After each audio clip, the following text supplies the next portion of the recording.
Hello, everybody. Welcome to the Miss Camay Show. I am your host, Miss Camay, and I'm broadcasting live from the entertainment capital of the world, Las Vegas, Nevada. And I'm so excited about my interview today. I have never talked about the topic that I'm going to chat with my guest today. So I'm very, very excited to dive right into it. My guest today is Jessi Shuraleff. Jessi is an amazing mama of two little humans. I love how we reference that, two little humans. She's also the host of a podcast called This Is My Truth. So she is a fellow podcast host as myself. And she believes that all of us have moments that have made us feel alone, isolated, or unique. Welcome to the show, Jessi. How are you doing this beautiful day today? I am so excited to be here, and I am coming live from Chicago. So, to be honest, I wish I was in Vegas. No, you don't. Exciting. No, you don't. It's like 112 today. Oh, yeah, definitely not. Yeah. Yeah, that changes your mind, right? Yeah. Yeah, it's definitely hot. So I'm so happy to have you. Today we're going to talk about infertility. And this is not a topic that I've ever showcased or highlighted on the Miss Camay Show. You are the first, and very appropriately, the person to talk about it. And so you talk about you have felt alone and isolated and unique. And in that moment you found was your journey to motherhood. So kind of dive in right there. Talk to us a little bit about that. How did that all start? Yeah, well, and to be honest, I don't think many people talk about infertility. So it's a topic that many, it's still very taboo. And for me, when I started this journey to becoming a mom over 6 years ago, I was one of the first of my friends who had experienced this. And so I felt very alone and isolated because I had no one to turn to as I started this journey. So let me sort of back up and give a little bit more context to myself and my journey. So I am someone who, for the majority of my life, I have lived by label. So let me unpack what that means. I'm from New York originally, so I'm definitely an East Coaster at heart. But I moved to the Midwest when I got a job at Google. And so for the first few years of my career, I was a Googler. That was, how people refer to me. My parents still say, my daughter works at Google, like the second thing out of their mouth. And then I got married and I was a wife. And then my husband and I tried to have a family. And so I was then someone who struggled with infertility. Mm-hmm. And then eventually I became a mom. And what I realized in all of that was that I lost myself. And I'm giving you some of this context because it took in a moment at 6:03 in the morning where my husband just happened to glance over. I was brushing my teeth with my electric toothbrush.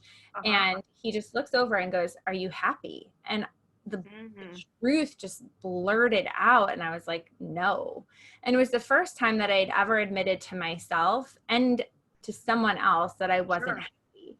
Sure. And it led me on this journey of unpacking, my life. And there was so much tied to my journey of infertility. And for me, that was, several years of, we decided we were going to have a family. We tried the fun ways and it wasn't working. It wasn't working for us.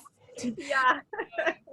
And so, so then we turned to medical help, and we went through Clomid and IUIs and IVF and canceled cycles. And eventually we did get pregnant, and we were pregnant with twins. And so obviously we knew that was a possibility. We did IVF. And so, you always have that in the back of your head. But we were so excited because we had so many ups and downs. And, when I said, sometimes I joke and say that if someone had told me to find a unicorn horn and sleep with it under my pillow, because that would help me get pregnant, like I would have done it. Like, sure. A unicorn horn. Sure. So let me ask you this, in that story. So from the time that you started with the IUIs and the IVFs, to the time that you found out you were pregnant with twins, what was that time frame? 2 years. Okay. 2 years. So we're talking a 2-year time period. And is this when your husband asks you if you're happy? No, my husband asked me if I was happy another 4 years later. Okay. So okay. it was this sort of compounding of just, I'm very good at compartmentalizing and shoving emotions down. And so for me, my journey of infertility was like, you know, to sort of borrow from the Frozen song, like, what's the next right thing? It was just, okay, that didn't work. What are we going to do next? Like, what are we going to do next? And just sort of cycling through and trying to control this outcome. And for me, you know, when we got pregnant with twins, I was like, oh my gosh, like, this is amazing and overwhelming. Let's be honest. Yeah. Ultimately, what we learned in my second trimester was that my son was very, very ill. And we ultimately had to make a medical decision and to save my life and my daughter's life. And we went through a process called a medical reduction. And to say that that was probably the hardest decision I've ever had to make in my life. And there, for many years, was lots of shame and judgment and guilt around not only that decision, but the process overall of infertility. When you feel like, for me, you know, I'm not particularly religious, but I do believe that, you know, as women, I was led to believe, like, you know, this is the job of my body and I should be able to do this. And why can't I do this? What's wrong with me? Like, intrinsically, I felt like there was something wrong with me. And so to deal with all of that, I just didn't. I just shoved it down and didn't deal with it. And it wasn't until that moment where my husband asked me that I was like, oh my gosh, there's so much here to unpack. And it led me on this journey of grieving my journey to motherhood, grieving my son, whose name is Clark, being able to talk about it and share my experiences. And in that ability to share, it was so empowering, daunting, but also empowering. Sure. To be able to speak my truth and be able to connect with others and recognize that we all have these moments where we have felt alone or isolated. Right. So often we don't talk about it. Sure. So for those for those who are going to watch this interview who might not understand when you're talking about your son Clark, can you explain that a little bit more for people who might not understand? Yeah. So, you know, we went through, when you're going through IVF, you have the option to sort of go through genetic testing and making sure that sort of the embryo is genetically fine. So we actually opted not to do that. In that point, we just were excited that we had embryos. We implanted. Sure. And at the 12-week mark, typically you have the option to do another genetic test through blood work. And that came back with some abnormalities. In addition, at the 12-week appointment, you typically also have the sonogram where they test the spinal fluid. And again, there was an abnormality there. And only with your son, correct? Only with my son. Okay. They had also noticed that he had micronathia, which is basically a shortened jaw. Okay. And it started us on this process. So you know, when you like are sitting in a doctor's room or like anywhere and you're like, something's wrong, like something is not right. And I got that feeling when I'm sitting there and the sonographer is like taking the measurement like 6 different times. And I didn't know what it meant. I just had this like raw gut feeling that like something was not okay. Right. And so they, I'll never forget this. They bring me back out, and my OB at the time, like they didn't have a waiting room really. And so they just like sort of like put me on this bench and then bring me back into the room for like the genetic conversation. And they give us the news that they think that our son had one of three, they felt it was one of three very severe genetic issues. One of them being trisomy 18. And so we get this news and I'm bawling. Yeah, and then they put me back into the hallway, and I probably scared everyone around me because I'm like trying to like hold it in, like not bawl, but like am bawling. And long story short, we actually went through several weeks of different types of genetic testing. Some were invasive, which is called a CSV test, where they actually go in and take DNA and fluid from the sac just to do another genetic test. And there actually was nothing genetically wrong in terms of being within the standard set of like genetic issues. Okay. My son had a very severe heart condition, which, as the doctor, again, a moment I will never forget, as the doctor is sort of like drawing out for me what his heart looks like, because I'm like, I don't understand this. Sure, of course. And explaining sort of what his life would be like if he even made it to birth. Yeah. My husband and I had to sit down and have a really hard, honest conversation of, what was the quality of life that we wanted for our children. Because it wasn't just him, it was also our. Right, of course. So, for us, it was like a big roller coaster emotion, because it was like we got the results back that it wasn't a genetic issue, and I was like, great, heart problem, no big deal, lots of things they can fix with the heart. But in his situation, it was so severe that he would have had 20 surgeries within his first year if he even made it, and several surgeries every year thereafter. And it just wasn't the life that we wanted for our child. Yeah. I appreciate you sharing that in such transparency. I know it's a difficult testimony to share, and I know that that's part of your platform, is giving people an opportunity to share and connect through personal stories, and that's something that you do on your podcast. So a lot of women don't talk about it. You're right.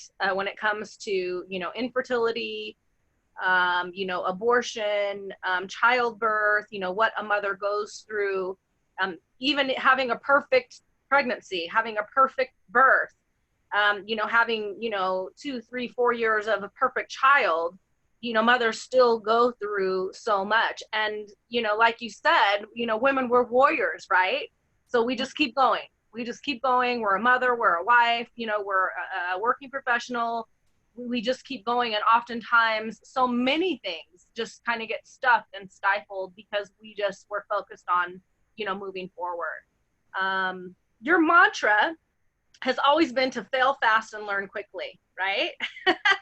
So you talk about shedding perfectionist tendencies.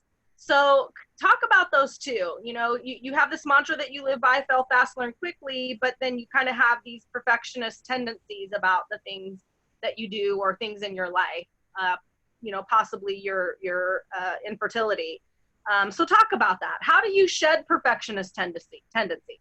Yeah, and not easily, let's be honest. And so, I think that I often have said that there have been times in my life where I have been forced to let go of control. Infertility was one of those. There was not much that I could control in that process outside of, making sure I was taking my medication on time, going to my appointments. But even then, even if I was doing everything right, I would still get canceled cycles. So it felt like I was doing everything that I could possibly control, yet my body was just not reacting. Do you feel that you were trying to apply that perfection to that situation?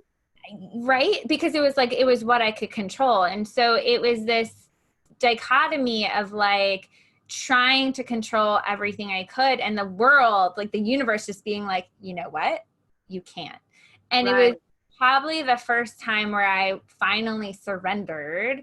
And that's hard to do, let's be honest. But this idea of, okay, like this is going to happen. I know I'm going to be a mom in whatever form that looks like. And so I'll just surrender and see what happens. And it was in that surrendering that I actually was able to get a cycle that, made it through, and we ended up pregnant. But then, no one prepares you when you are, going through this process that like your pregnancy might not be perfect. So then I had another situation where the universe was like, hey, sorry, you can't control this. And I think that so much of that, was a good lesson for parenthood and becoming a mom, but frankly, just being a woman in today's society, where I think, again, I can only speak for myself and, those that I've surrounded myself by, but I think we all try to control and be perfect and look like we have it all together. And I think one of my purposes in life is to just sort of like break that stigma and be like, I don't have it together. Like, I'm not okay. And it's okay that I'm not okay.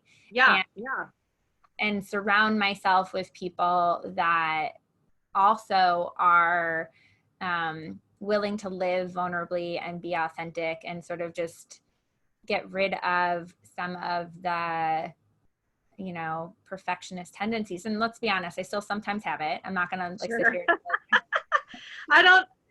I don't think it ever goes away. I really honestly, and I really try to focus on being excellent, implementing excellence, expecting excellence. Even in failure, you can be excellent and fail. So when we take off, like you said, you used to live in a world of labels, right? Because it's a label. Being a perfectionist, being perfect all the time, sitting in constant judgment and condemnation of yourself, what you say, what you do, how you think. It's so destructive, right? It's so destructive. You talk about taking the mask off of infertility, sharing your journey to motherhood, and you do it through your podcast. You and I are actually going to be doing an interview for your podcast where I will actually talk about my own journey and my experience with abortion. These topics are very taboo. And when you stand at a podium and you speak through this testimony, you're speaking to other women who have the same experience you have had. You know that, right? So when you've done this, when you've shared your story in transparency, have you ever experienced someone judging you, or someone bullying you, or someone, having a comment or having an opinion or something to say that wasn't necessarily favorable? And if you have, and you have by you shaking your head, if you have, how have you dealt with that? Because people like you, just to back up a little bit, people like yourself, people like myself, we stand at the podium, we stand at the microphone, we're up there by ourselves, we've prepared, we're ready to speak, we're ready to share this testimony. And I've always thought, if people aren't talking about you, you're not doing anything right. So when people are talking about you, they have an opinion, you're stirring some emotions, you're touching people, you're speaking to their spirit, you're speaking to their soul, you're speaking to their heart. So talk about that. Have you ever experienced, the judgment or a bullying or condemnation when you have shared your story?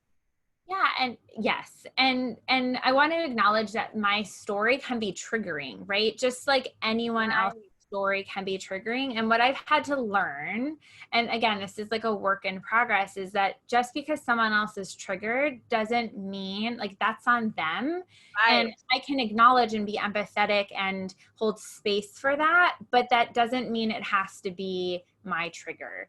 And what infertility, the decisions I made, like the decision I made, my husband, it wasn't just me, my husband and I made together for ourselves and our family and the safety of my life and my daughter's life, like that is a triggering decision. And I acknowledge that. And I acknowledge that was my decision and our decision and no one else's. Right. And So for me, the way that I deal with it is, acknowledging that, my decision might not be someone else's decision, and that's okay. Sure. But that's on them and their emotions. And to sort of go back to the point that you made earlier in terms of like, excellence. And I believe that there's lessons even in failing, right? Like when you fail, you have taken a risk. You have been courageous. And I love what Glennon Melton Doyle talks about in terms of Melton. Anyway, Untamed. There's a story, one of the many stories that she shares around courageousness, and how so often we allow ourselves to be defined as brave or courageous by other people's standards, but really what we should be defining as bravery is, are we listening to ourselves? Right. And I love that, because it's a reframing around the same notion of like, not everyone is going to, understand the decisions I made, nor are they going to, like, and it's frankly not their decision to be made, nor would it be my decision to make or judge any other decision that they've made. And what this process has taught me time and time again is that old cliche of you can never judge a book by a cover. Right. It's so true. Like, I write about, and I've talked about sort of my moment around infertility of taking that mask off, where I was standing on the subway in Chicago and I happened to glance at my reflection, and no one would understand. No one would have known by looking at me that like Greg and I had just gone through this process and made these decisions, and I had lost my son. I looked, I was commuting to work, and it has been such an eye-opening experience for me that we all have things underneath our masks. And for me, it's allowing space for people to talk about those things, that safe space. And in sharing, there's that empowerment that it's sort of magic. Like, I don't know how else to describe it outside of. That's a great analogy to use. Yeah. Right. And so it has also just taught me a lot about compassion. And so when someone is triggered by something I said, because let's face it, what I talk about is pretty triggering, it also gives me that perspective of compassion and the ability to hold space, because they've likely dealt with something, maybe not the same thing, but something where there's a common thread. Sure.